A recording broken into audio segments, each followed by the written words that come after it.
thousands of car companies were formed in the early part of the 20th century. By the mid-1950s, only a handful survived. The independence days were numbered. Soon, only the biggest would be left. They struggled and tried to combine, but it was impossible for most to compete.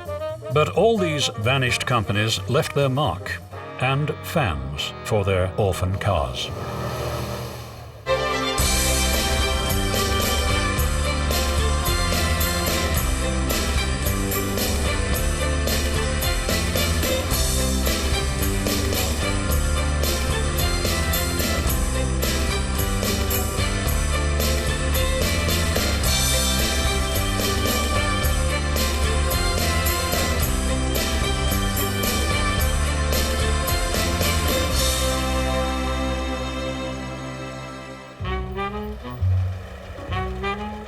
Every year, hundreds of people bring their cars to Ypsilanti, Michigan, for one of the most unusual automotive events, the Orphan Car Show. Usually quiet Riverside Park fills up with the reminders of cars and car companies that have vanished. There are Packards, Corvairs, and a few that redefined what a car could be. I've got a 1957 Isetta 300 sliding window coupe. It's got a single-cylinder air-cooled engine, 13 horsepower, 4-speed. You shift it on the left side. Top speed supposedly is 53 miles an hour, and it gets 60 miles to the gallon. The kids call it the Urkel Mobile because they've seen it on Steve Urkel's car in Family Matters. Most of the adults don't know what it is unless they remember seeing one as a kid. BMW's 50s era Isetta was not the only unusual car. There were odd machines from America too. The car is a 1947 Crosley pickup, and Crosley built cars from 1946 till 1952. The Crosley automobile was the brainchild of Powell Crosley, who'd already made his fortune as a radio and appliance manufacturer. It's fun, and it's something different. I'm not a person that particularly likes Fords and Chevys. I like something a little unusual. Having a taste for the unusual is a common theme with orphan car owners. Very happy car in the sense of it has no evil spirits in it as far as it makes you, if you look at it, in other words, it's very pleasing to look at. It's funny. It's a funny-looking car. The Kaiser Thrillcade delighted audiences in the 50s with its daredevil stunts. Seeing one of the cars today can be a bit unnerving. I stopped one time to help somebody on the road. The guy wouldn't get out of the car. He looked at me and he thought something weird about this guy in the car. Owning an Orphan opens you up to a lot of questions about what you're driving. A lot of people have never seen these cars, They say, what is it for a start? But you can tell them they just think it's the world's car way ahead of its time. Studebaker commissioned noted designer Raymond Loewy to create cars like this one in the early 50s. When they didn't sell, Studebaker was headed for trouble. The park was a field of dreams, filled with the reminders of the glory days of the automobile business. These cars brought back memories and put a smile on everyone's face. Everyone loves an underdog, and there were plenty in this kennel of cars. It was appropriate that Ypsilanti hosted this show. It used to be called the end of the line because it once was the western terminus for the railroads. The railroads no longer stop in Ypsilanti, but it's still the end of the line for people who love cars that have reached the end. The flame is kept alive by one resident, Jack Miller, who's transformed his father's Hudson dealership into a shrine for these lost cars. His dealership museum takes us back to the days right after World War II, when the independents had their last stand. Ypsilanti was booming.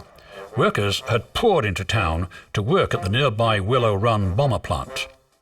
War production put money in everyone's pocket and created a skilled workforce.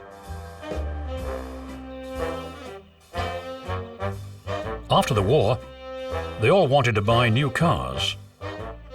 Pent-up demand was bursting, and people wanted to get back to living.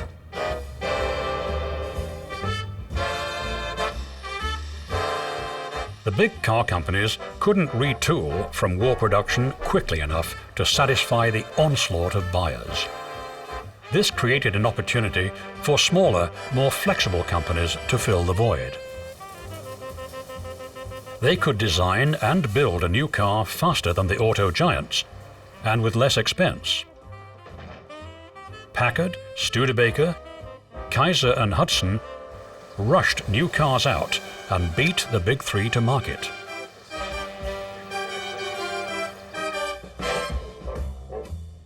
Jack Miller's father had no trouble selling all the Hudsons he could get. By 1946, Miller's dealership was full of shiny new Hudsons. Hudsons were special because they had very good performance. It was considered a very good looking car, appealing car. And up through the years, Hudson was always recognized as being a high quality vehicle with a lot of performance potential. The Hudson Motor Car Company began with the Model 20 in 1909. One of the partners had married the niece of the owners of Detroit's Hudson's department stores, and they backed this ambitious automotive venture. J.L. Hudson was thanked by having the company named after him. It was very competitive and scored a PR coup when it convinced America's aviatrix Amelia Earhart to christen their new Essex Terraplane in 1932. I christen the Essex Terraplane.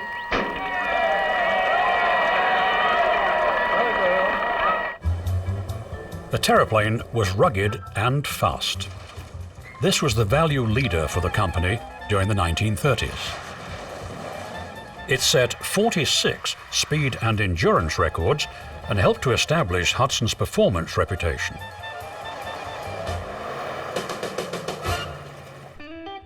By the 1950s, its new Hornet had become the car of choice for hot rodders and stock car racers. In the 50s, the Hudson was king of stock car racing.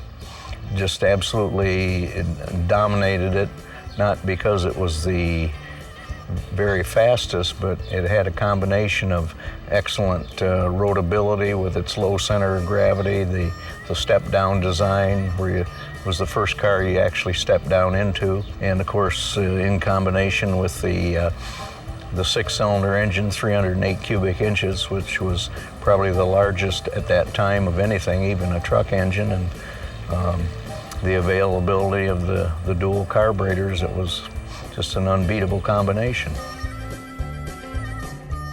Herb Thomas and his fabulous Hudson Hornet was the Dale Earnhardt of his day. Stock car racing was an exciting grassroots sport that sprang from bootleggers' needs to outrun the law. Stock car racing eventually morphed into NASCAR. Hudsons were the leaders in its embryonic stage.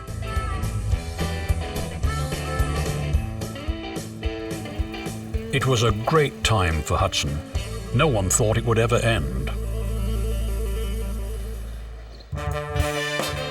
Another stalwart of the American automotive scene was Studebaker. It had the first new car out after the war. It said its cars were different by design. It had been a fixture of South Bend, Indiana, since the 1840s. It made the transition from buggy building to cars.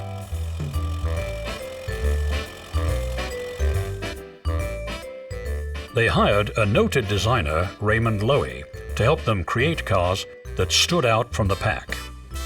Even before the war, Studebakers, like the Champion, threatened the Big Three's control of the industry. Many car makers were waiting for things to happen. Studebaker made them happen. It challenged the domination of the Big Three in the low-priced field. Their aggressive marketing created a stir. Nothing excites the interest of the public as a good fight and a gallant fighter. It is no exaggeration to say that millions of Americans have been thrilled by Studebaker's challenge to the giants of the industry. The independents took on the Big Three with innovation and style. They competed for buyers by offering more. But the tide in this battle was turning. Keeping up with demand in the post-war boom required a tremendous amount of capital for design, engineering, production and marketing. It was more than the small players could afford. After World War II, things were great. They were good up until '53. Now touring America's principal cities, General Motors' 1953 Motorama is attracting crowds like this one of 55,000 New Yorkers who throng to the Waldorf Astoria on opening day. In the hotel's grand ballroom, the show is on. Focal point is the two-level mechanized stage, which rises above the 38 1953 automobiles on display. Fashion firsts and gowns... GM, Ford and Chrysler were all back to full-time production with a lineup of new cars designed to dazzle the crowds. Suddenly, there were more choices than ever. The competition was getting tough, and the small independents needed to find a way to stand out in this crowded market. But few had the money needed to keep up. Studebaker struck back with the Starliners in 1953. These Raymond Loewy designed coupes offered American buyers European style and American simplicity. Different by design wasn't just the company's motto. It was the only way an independent car company could stand out from the crowd. One of the most different designs available to car buyers in the 1950s was the Amphicar. Part sports car, part speedboat, the Amphicar appealed to a very select group of buyers. Aquatic recreationalists in the 1950s snapped the cars up and headed to the lake. It was very convenient. You didn't have to tow a boat. Anytime the lake called, you could just drive in. But as much fun as these cars were, they didn't pose much of a threat to the Big Three. Finding a niche that wasn't being served was the salvation of many independents. Nash saw a market for small cars that wasn't being filled and plunged in with the Metropolitan in 1954.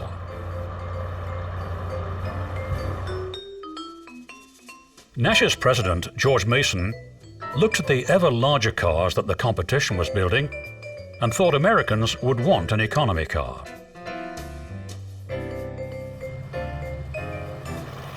But he knew that Americans didn't want to give up their roomy interiors. His cars would have a combination of European space efficiency and American-sized interior room. He needed to prove that his little car could withstand the rigors of daily driving.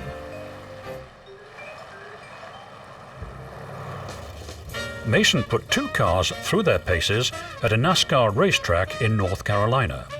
One was tested for endurance, the other for fuel economy. The fuel economy car ran for 24 hours straight without stopping. It was refueled on the go.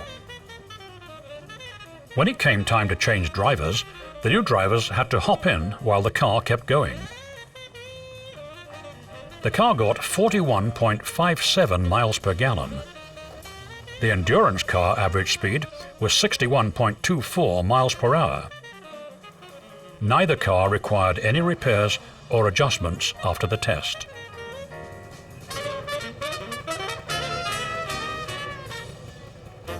Mason was convinced the Metropolitan was the reliable economy car that Americans needed. He sold 7,500 in the first year. Not the huge numbers he had hoped for, but they were extremely popular with people who bought them. They still are today. The Metropolitans were sold until 1962, over 84,000 in the US. Sales had picked up a bit in 1959 when they added a trunk. But others, like Volkswagen and Studebaker, had jumped on the small car bandwagon. And since most Americans just weren't in the market for a small car, there weren't that many sales to go around. The Metropolitan faded away.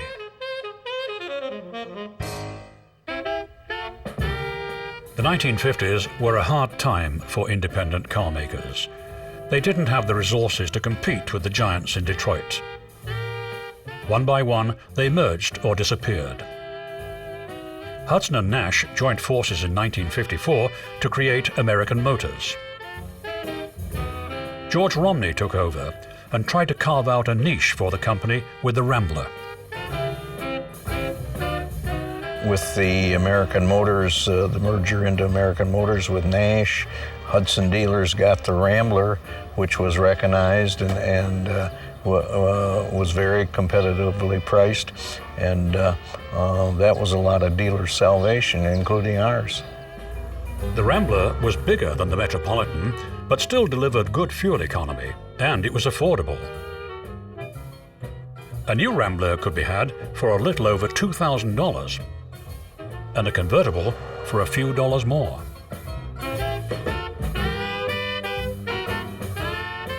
In 1957, Romney dropped the Nash and Hudson brands and focused exclusively on the new compact Ramblers.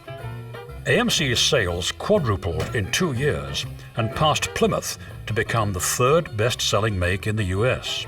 Some believe that if the company had not abandoned Romney's strategy of concentrating on a single compact platform, it might be around today. Studebaker and Packard were supposed to be a part of the merger with Nash and Hudson, but they were left behind. Instead, they merged in 1955. Neither company was in great shape, and the combination proved to be worse. Like Romney, they tried to find a niche for their cars. Studebaker jumped into the compact market with the Lark, but the field was too crowded by then. Packard just faded away by 1959. Studebaker was gone by 1966, but they went down fighting. They knew they were out of step, but they tried to sell that as an advantage. Those disc brakes up like that, different by design. The Studi is a beauty that is different by design. The Studi is a beauty that is utterly, neatly, superbly, completely different by design. Daddy, is the Studebaker a very good car? Not Studebaker, silly. Studebaker! The public didn't believe that different was better. There weren't enough people with rowboats who needed a sliding top.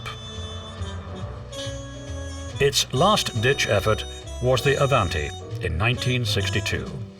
It generated interest, but didn't bring enough people into Studebaker dealerships to keep the company going.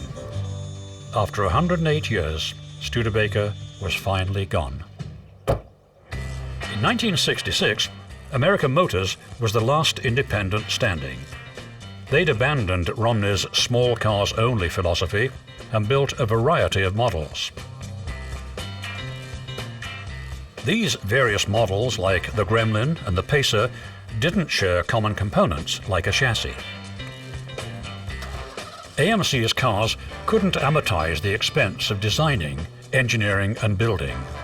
They kept chasing market segments and getting in too late with too little to offer. They jumped into the pony car race with the AMX. The AMX gave AMC a performance car, but it wasn't that different from a Camaro or Mustang. And it came out just before the gas crisis hit. AMC held on until 1986, when it sold out to Chrysler. AMC joined the ranks of the other orphans, but its cars found homes like the rest of the forgotten vehicles you can see at the Orphan Car Show. Even the bubble-backed Pacers found loving owners to adopt them. All the cars at the Orphan Car Show have a story. There are literally hundreds of different vehicles that have almost been forgotten, but reappear every year in Ypsilanti. Jack Miller works tirelessly to keep the Hudson name in lights. Some people adopt an orphan car. He's adopted the last Hudson dealership in the world. I was raised in the Hudson garage. I started working there when I was between 12 and 13 years old, part-time. It was a family-owned business. Classic example of the ma and pa entrepreneurial spirit in the auto industry. He's transformed the dealership into part museum and part active sales room. He still sells restored Hudsons. It's almost like the dealership had never closed. Over the years, the media has given it the title, the world's last operating Hudson dealership, and that's still true today, even in the status of being part of an automotive museum. We will sell 1 or 2 Hudsons yet this year to keep up the advertising value. Naturally, they're used Hudsons. They even have an operating service department that can make sure your Hudson is taken care of as when it was new. Visiting Miller's dealership is like stepping back in time. Ypsilanti was the perfect place for the orphan car movement. It had been the home of many car companies. The Ace in the 1920s, Preston Tucker's Tucker Torpedo after World War II. Henry Kaiser and Joseph Fraser transformed the Willow Run bomber plant to make Kaiser cars. Later, GM used the same plant to build Corvairs and transmissions. Ypsilanti was the place to remember the bygone glories of faded automotive dreams. All this history gave Jack Miller the idea to create the Orphan Car Show. It would give the owners an annual event where they could reminisce and celebrate the past. The Orphan Car Show was talked about for many years by myself and Randy Mason, the retired curator of transportation of the Henry Ford Museum. And finally, in 1996, we decided that we should stop talking and do it. Well, what's neat about this show is that it's an auto show that's totally unlike all the others that you go to. You're in a park, you get to walk around, you get to almost the touchy-feely of the cars, but you also see a lot of cars that you never get to see any other time. There's something here for everyone, from a hand-cranked Maxwell to a sleek front-wheel drive Cord to an electric car. It's a reminder of the many innovations that made the automobile part of our culture. This whole show is a book on the history of the automobile industry. Is that you go to the show and you see cars from, I don't think there's any other show that's quite like this show. History comes back alive every year in Ypsilanti. It's a rolling account of the trials and tribulations of the automotive pioneers who created an industry. Some were nimble, some were not. Some were brilliant, some not so. Some preferred elegance, and others thought plainness was a virtue. This is the place to come if you love to root for the underdog. The Orphan Car Show is their last hurrah.